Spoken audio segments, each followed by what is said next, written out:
Prezadas e prezados estudantes, sejam bem-vindas e bem-vindas à primeira videoaula do curso de Estrutura da Matéria 1. Na videoaula de hoje, abordaremos o problema da radiação térmica, a radiação que é emitida por um corpo aquecido. Esse é um ponto central no surgimento da quantização de energia. Então a gente vai discutir esse problema, a gente vai olhar o que a teoria clássica previa. A teoria clássica culmina na fórmula de Rayleigh-Jeans e a gente vai ver que isso não descreve os dados experimentais.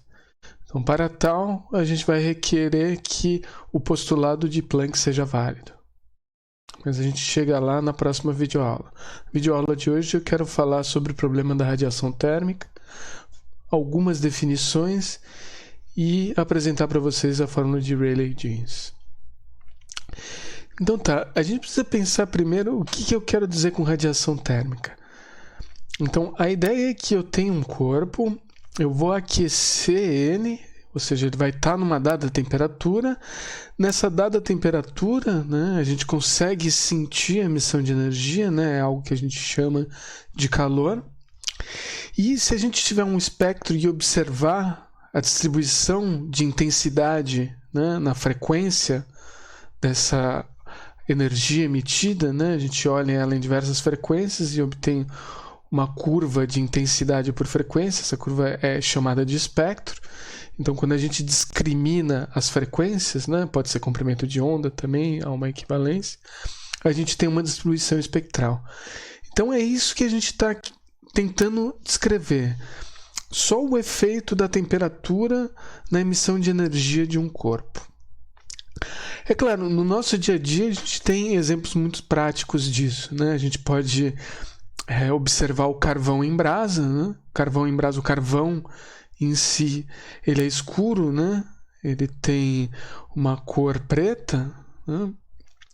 E aí a gente começa a queimar ele, ou seja, ele começa a elevar a sua temperatura até um ponto que ele está em brasa, né? Ótimo para fazer o preparo de alimentos, e ele está naquela chamada incandescente, né? Aquela cor avermelhada ou laranja, né? Então a gente mudou a cor, né? A gente observou a alteração da cor desse corpo devido à alteração na sua temperatura. Um outro exemplo, né, desse problema é o filamento de uma lâmpada, né? Hoje em dia é mais difícil, né? A gente tem lâmpadas fluorescentes ou as novas lâmpadas de LED, né? Que já não são tão novas assim, mas enfim, elas já predominam o mercado. Mas antigamente a gente tinha as lâmpadas de filamento, né? Então a ideia era que você tinha um filamento, né, entre um cátodo e um ânodo, né, ou cátodo e anodo, e você aplicava essa diferença aí de potencial, ia passar corrente por ele. A corrente, né, devido à resistência do material, pelo efeito Joule, ele fazia com que ele se aquecia. Ele aquecendo, ele mudava de cor esse filamento, né, até ele emitindo visível ali, também num avermelhado laranja, né, a emissão máxima. E a temperatura, né, até um pirômetro, que é um dos objetos utilizados para ferir temperatura de uma fonte luminosa, ele funcionava nesse princípio, né? Você calibrava ele, um filamento calibrado, né? E você comparava com uma fonte. Então é esse problema que a gente quer falar. Então vamos começar com algumas definições e algumas generalizações antes da gente entrar no formalismo e na conta feita por Rayleigh-Jeans. Então, se a gente pensar numa descrição qualitativa, né, a gente tem a gente pode pensar num gás, né? Vamos sempre simplificar aqui, a física trabalha nessas aproximações. A gente pode imaginar um gás ideal, a gente tem esse gás distribuído num volume, né? Se a gente aumenta a temperatura do corpo, isso está relacionado com a velocidade que as partículas desse gás se movem, né? Isso que vocês viram em teoria cinética de gases, né? Agora, o que a gente pode pensar é que a gente tem um material sólido, o sólido tem a sua estrutura, né? Os seus átomos estão posicionados de tal maneira que eles não se movem muito além do seu ponto aí de equilíbrio da sua configuração. Então a gente pode pensar que a emissão de radiação se dá por esse movimento de vibração, né? A gente dá temperatura ao sólido, não estou falando mais de um gás agora, né? Eu usei só esse exemplo do gás para lembrar vocês que tem uma energia cinética associada a esse movimento. Então, temperatura e energia cinética estão associados. Então, se a gente pensar num sólido, né, os átomos vibrando ali por causa da temperatura, né, conforme a temperatura é maior, eles vibram mais ou menos. Nessas vibrações, eles têm oscilações, né, eles produzem oscilações, e essas oscilações seriam responsáveis pela emissão de radiação. Basicamente, essa ideia central que a gente tem. Num equilíbrio térmico, né? Então, voltando aqui à questão termodinâmica, a gente tem um razoável problema de termodinâmica, a gente não vai entrar em todas as questões de termodinâmica, mas eu vou lembrar alguns conceitos de termodinâmica. Equilíbrio térmico é um deles. Então, no equilíbrio térmico, significa que a quantidade de energia que sai desse material é a mesma quantidade de energia que entra nesse material, né? Então, se eu pensar em descrever uma energia radiante por unidade de tempo, a absorção e a emissão são iguais. Então guardem aí esse conceito de absorção e emissão, que é um conceito que a gente vai explorar, né? Então o equilíbrio térmico só garante que a quantidade de energia que entra e sai é a mesma. Então já se sabia, mesmo antes da descrição da fórmula de Rayleigh-Jeans, algumas leis que descreviam a relação desses corpos aquecidos, né? A emissão espectral desses corpos, né? Então, existia uma das leis, e a gente vai chegar na derivação dela, mas a gente vai necessitar do postulado de Planck para fazer isso, então a gente vai fazer em outra videoaula. Mas existe uma lei, que é chamada lei de Stefan Boltzmann, que dizia que a potência irradiada por unidade de área, né, às vezes isso é chamado de radiância, eu escolhi a letra R de T.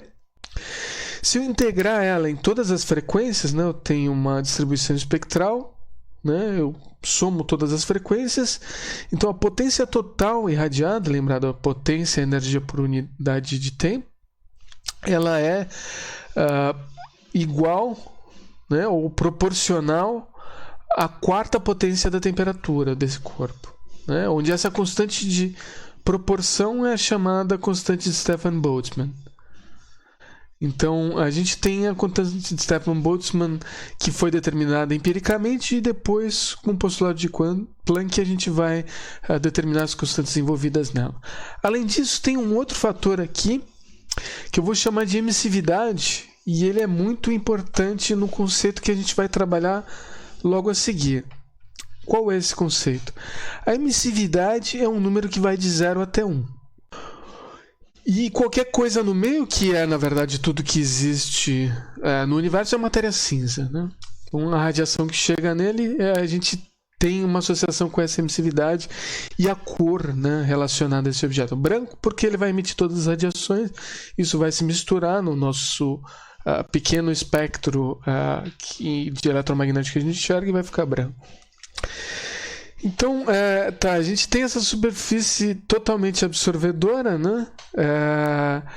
Então a gente não vai ter nenhum radiação saindo, né?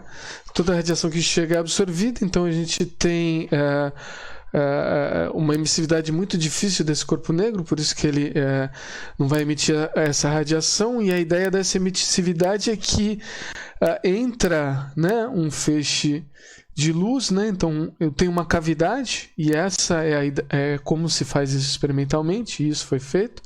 Então eu tenho essa cavidade ela tem um pequeno orifício, por esse pequeno orifício passa incide uma luz, né, de algum certo comprimento de onda. Como a superfície interna dele é rugosa, ela vai sendo refletida de uma maneira que é muito difícil que ela saia pelo mesmo lugar que ele voltou. Então esse objeto, né, esse corpo, acaba absorvendo toda a radiação que incide sobre ele. O que a gente vai ver é que esse corpo ele tem uma emissividade, ele tem uma maneira de emitir, né, seu espectro que é universal e depende apenas da temperatura. Então, esse é o ponto importante aqui. E como se faz isso experimentalmente? A gente tem que os coeficientes de absorção e emissão são iguais, né, pela lei de Kirchhoff, né, se a gente tiver objetos desse tipo. E essa cavidade vai justamente se comportar como um corpo negro, né? Então, o que a gente vai fazer na cavidade para garantir que ela seja refletora, né? Toda a emissão dela seja refletida? A gente vai colocar, né, uma parede metálica aqui, né? Um objeto metálico. Então, do ponto de vista experimental, isso é uma visão conceitual. Do ponto de vista experimental, essa é a ideia, né, de uma cavidade, né? Ela tem um pequeno orifício, ela está dentro, né? Eu não vou dar muitos detalhes aqui, mas só quero mostrar como isso é num experimento. Ela vai estar dentro de um reservatório térmico, onde eu controlo, né, um aquecedor que eu controlo a temperatura, eu tenho minha cavidade aqui, e eu tenho só um pequeno orifício que eventualmente alguma radiação vai conseguir ser emitida. E a gente vai ver como é a emissão dessa radiação. Essa é a ideia desse esse estudo. Então tá, e eu falei, essa função vai ser universal da temperatura. Então aqui tem várias temperaturas, 3.000, 4.000, 5.000 graus Kelvin, né? 5.000 Kelvin, na verdade, desculpa, 100 graus. E isso em função do comprimento de onda. Aqui o comprimento de onda está em micrômetros, né? E aqui a radiância espectral, aí tem uma unidade aqui que tem potência, a unidade de ângulo aqui, esteroradiano, ângulo sólido, enfim. Mas basicamente pensem numa intensidade, uma quantidade de energia emitida pelo comprimento de onda. Isso que a gente está vendo aqui nessas cores vermelha, verde e azul é o que é medido experimentalmente, né? O Sol está aproximadamente a 5.000 Kelvin, parece que a gente tem a nossa seleção natural funcionou de alguma maneira, favoreceu a gente enxergar nessa região do visível. O comprimento de infravermelho é baixo e o comprimento de ultravioleta também é baixo. Além disso, existe uma lei, né, que se chama deslocamento de Wien, que prevê que esse máximo aqui em frequência, a frequência é o inverso do comprimento de onda, ele é proporcional à temperatura, né? Então a posição desse máximo aqui, dessa distribuição. Então ela vai a zero aqui, ela vai a zero ali, então ela tem um máximo no meio. Acontece que o que a gente vai ver é que a teoria clássica, ela prevê que para o ultravioleta a emissão, né, a intensidade de emissão vai a infinito. Então isso é chamada catástrofe ultravioleta, porque a previsão é infinito, a medida experimental é zero, né? Então a gente vai discutir um pouco melhor como a gente o postulado de na verdade, como o postulado de Planck vai tratar esse problema. O que a gente vai falar hoje nessa videoaula é como é feita essa previsão clássica, né? Então essa previsão clássica é a fórmula de Rayleigh-Jeans. A gente vai seguir um procedimento que é pensado da seguinte maneira: a gente tem uma vibração térmica, a vibração térmica vai estar associada ao movimento dos elétrons. Se eu tenho elétrons se movimentando, eu tenho ondas eletromagnéticas, né? Eu tenho carga em movimento. Só que eu não posso deixar que essas ondas, como a parede é metálica da nossa cavidade, não pode haver campo elétrico, né, nessas paredes. E não podendo haver campo elétrico nessas paredes, significa que o nó tem que estar nas paredes da minha cavidade. Isso vai se traduzir a trabalhar com ondas eletromagnéticas estacionárias. A gente vai discutir um pouco melhor esse esquema. Então, o que eu quero saber é basicamente qual é o número de ondas que cabem, né? O número de ondas eletromagnéticas que cabem entre uma frequência Ni e uma frequência Ni mais Dni. Essa é a pergunta que eu estou fazendo, e é esse cálculo que a gente vai fazer. E aí eu vou calcular a energia total média associando, né, baseado na teoria cinética de gases. Aqui eu tenho vibração térmica, eu ponho um grau de liberdade ali para esses osciladores. eu vou associar o teorema de equipartição de energia. E é isso que vai estar incorreto, e é isso que o Planck vai alterar no seu postulado. Mas isso fica para a próxima videoaula. Hoje a gente vai fazer o cálculo dessa número de ondas e calcular essa energia total média.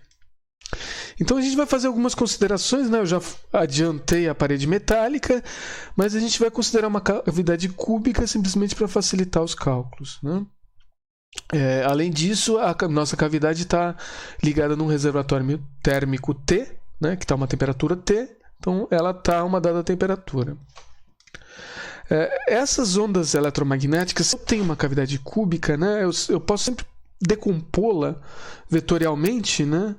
Eu tenho minha cavidade ortogonal, né? Eu posso escolher um sistema cartesiano e eu posso fazer a decomposição dos campos, digamos, elétricos em cada uma dessas direções, e eu vou requerer que eu tenha uma onda estacionária, né, em cada uma dessas paredes, né? Lembrando que sempre eu vou ter uma figura depois da onda eletromagnética, mas eu tenho normalmente a direção de propagação da onda, eu tenho o campo elétrico perpendicular a isso e o campo magnético perpendicular aos dois, né?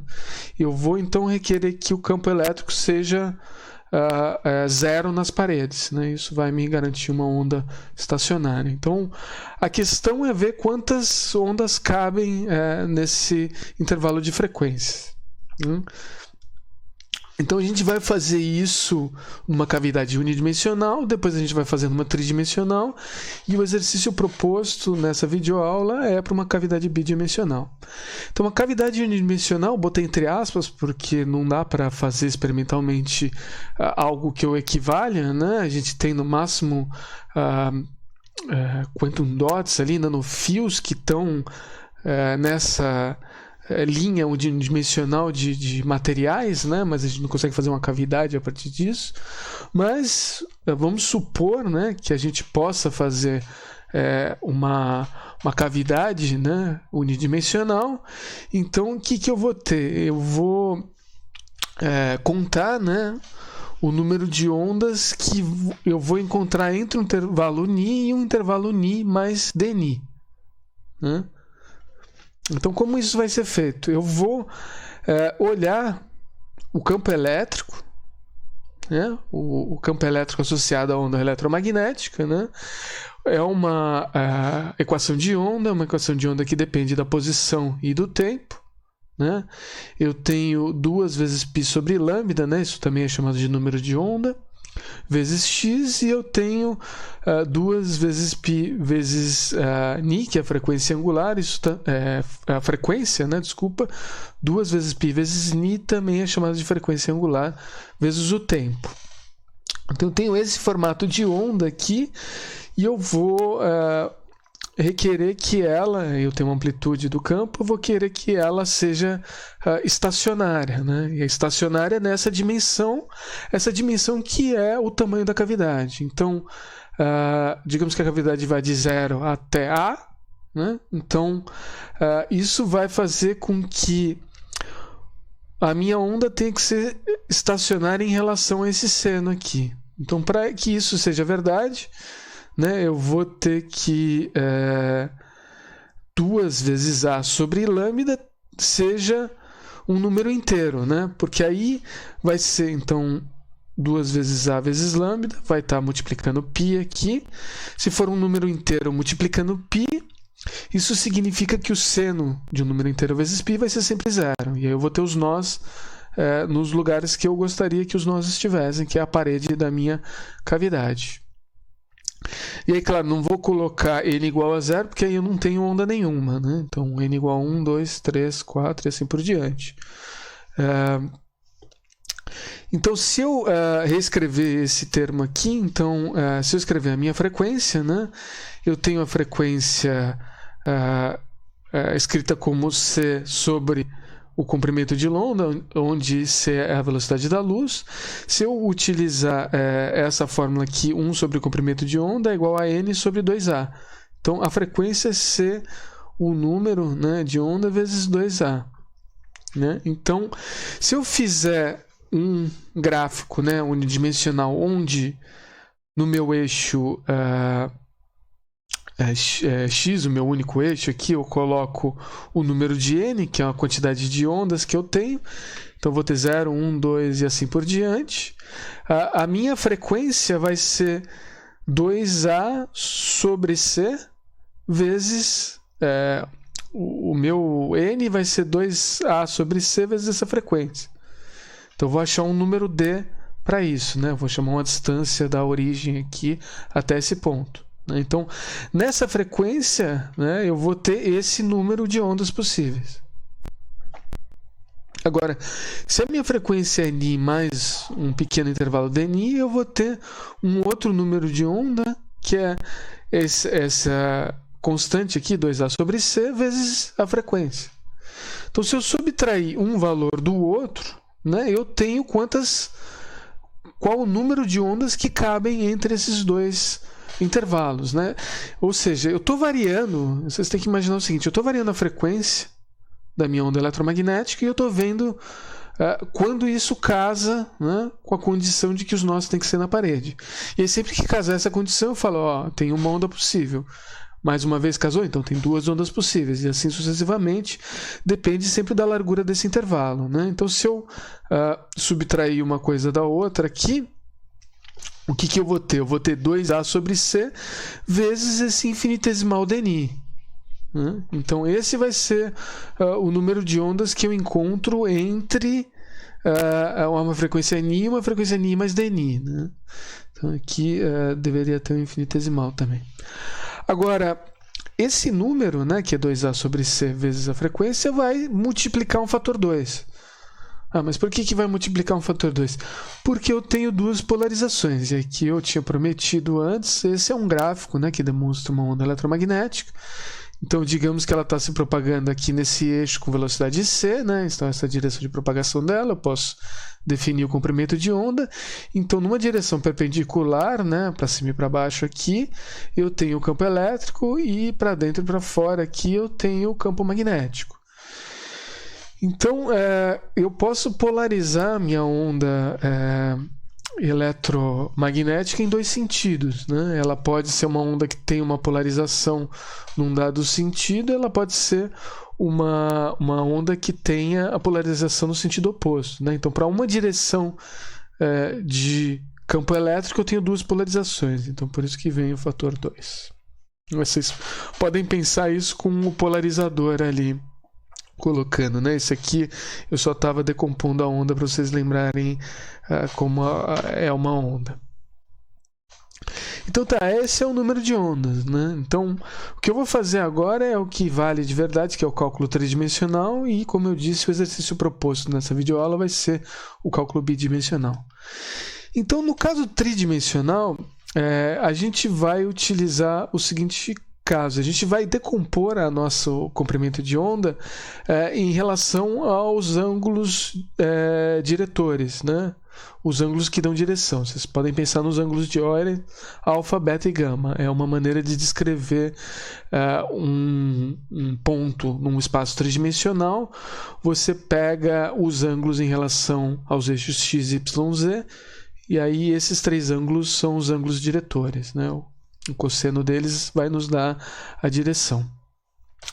E o que eu vou fazer aqui não é uma projeção da minha onda no meu eixo. É quando o meio comprimento de onda casa, né? Que meio comprimento de onda é justamente quando existe o nó nas paredes, casa com a distância, né? A distância A do meu cubo, né? Eu vou fazer isso com um pouco mais calma no encontro síncrono, que eu sei que isso gera bastante confusão. Quando a gente fizer o exemplo bidimensional, fica mais claro também. Então, basicamente, a condição, né, que eu tenha meio comprimento de onda em cada uma das direções, lembra, o campo pode ser decomposto, são ortogonais, né? Então ele pode ser decomposto nas três direções ortogonais, que uma não influencia a outra. Ele vai ser meio comprimento de onda dividido pelo cosseno diretor. Então isso não é uma projeção da onda no eixo, mas é uma análise de onde a onda está passando naquele instante. A gente vai fazer isso no caso bidimensional, vai ficar mais simples. E aí a gente sabe, né? Então, o que a gente vai fazer aqui? Eu vou escrever 2A, né? Então, o inverso disso vezes a aresta, né? Então, o inverso disso é 2A sobre lambda x. Isso vai ser 2A sobre lambda vezes o cosseno de alfa. E isso vai ser o número de inteiros que eu tenho que ter na minha direção x. Lembre-se, é a mesma analogia ali, é o mesmo caso que eu fiz no dimensional. Agora eu faço nos 3 eixos. E aí, para cada um dos eixos, eu determino um número desses. O passo a seguir, eu vou fazer o quadrado disso. Porque se eu somar os ângulos diretores ao quadrado, a soma dos 3 ângulos diretores ao quadrado vai dar 1. Uma propriedade trigonométrica. Então, se eu fizer o quadrado, né, dessas 3 expressões aqui, essa e somar elas 3, o que eu tenho? Esse termo é comum para todas elas, então eu tenho 2A sobre lambda ao quadrado, e eu tenho o cosseno quadrado dos ângulos diretores. Isso aqui vai dar 1, e isso aqui vai dar nx ao quadrado mais nzy ao quadrado mais nz ao quadrado. E aí eu vou definir também 2A sobre lambda como um raio, né? Então, 2A sobre lambda, lembrando, lambda é c sobre a frequência está pela letra grega ni, então 2A ni sobre c. Isso vai ser a raiz disso aqui, e eu posso escrever isso como um raio, né? Então, o que vai ser? Se eu tivesse 2 cossenos diretores, o seno e cosseno, ficaria claro ali no plano bidimensional que isso descreve um círculo. No plano, no espaço tridimensional, isso vai descrever uma circunferência. Que é exatamente isso aqui. Então, se eu pegar os valores de nx, ny e nz e colocar cada um num eixo ortogonal entre si, então, aquele caso unidimensional eu estou expandindo agora num caso tridimensional, em cada um dos eixos. Então, tem os números inteiros de soluções possíveis. Então, aqui, além dos números que estão no eixo, que são os números do caso unidimensional, qualquer combinação entre eles também é solução, qualquer combinação de números inteiros. E agora a minha pergunta é, numa frequência entre ni e dni, né, qual que vai ser o número de frequências que eu vou encontrar? E o que eu vou ter, na verdade, eu vou ter uma superfície, né, dessa minha esfera. Então, eu tenho uma casca esférica para uma frequência ni e uma casca esférica para uma frequência ni mais dni. E a diferença, né, vai ter um raio associado a isso, que é esse raio aqui. E a diferença, né, de raio entre essas duas esferas, que vai ser o infinitesimal de raio, eu posso fazer pela diferenciação dessa equação aqui, né? Se eu diferenciar em relação ao raio, eu diferencio em relação à frequência, o resto é constante. Eu quero calcular entre essas duas cascas esféricas qual é o número de ondas possíveis que são soluções do meu problema. Então, é isso que eu vou fazer. Aqui está a diferenciação, né? Aqui é linear em ni, é linear em r. Se eu faço essa diferenciação, uma troca simples de variável. Então, agora, se eu calculo o número de ondas que eu tenho, né, para um dado raio, e esse intervalo de raio, eu vou ter a minha casca esférica, 4πr² dr, né? E 1/8 disso, porque o octante só tem valores positivos, né? Então eu tenho só um octante da minha esfera inteira. Por isso que apareceu o termo 1/8. Então aqui cancela, fica πr² sobre 2 infinitesimal dr. E agora eu vou fazer a minha transformação de variáveis para frequência, né? Então o n de ni infinitesimal dni vai ser aquele 2 da polarização, que está aqui, vai ser π sobre 2. O meu r aqui está ao quadrado, né? Então r é igual a 2a ni sobre c. Então, isso dá o termo quadrado, 2a sobre c de tudo ao quadrado. E o meu dr dá mais um termo 2a sobre c e um infinitesimal dni. Então, essas constantes ficam ao cubo, a frequência fica ao quadrado, o infinitesimal fica linear. Então, depois, se eu trabalhar essas constantes, o 2 cancela aqui, 2 ao cubo é 8. Né? Eu tenho π.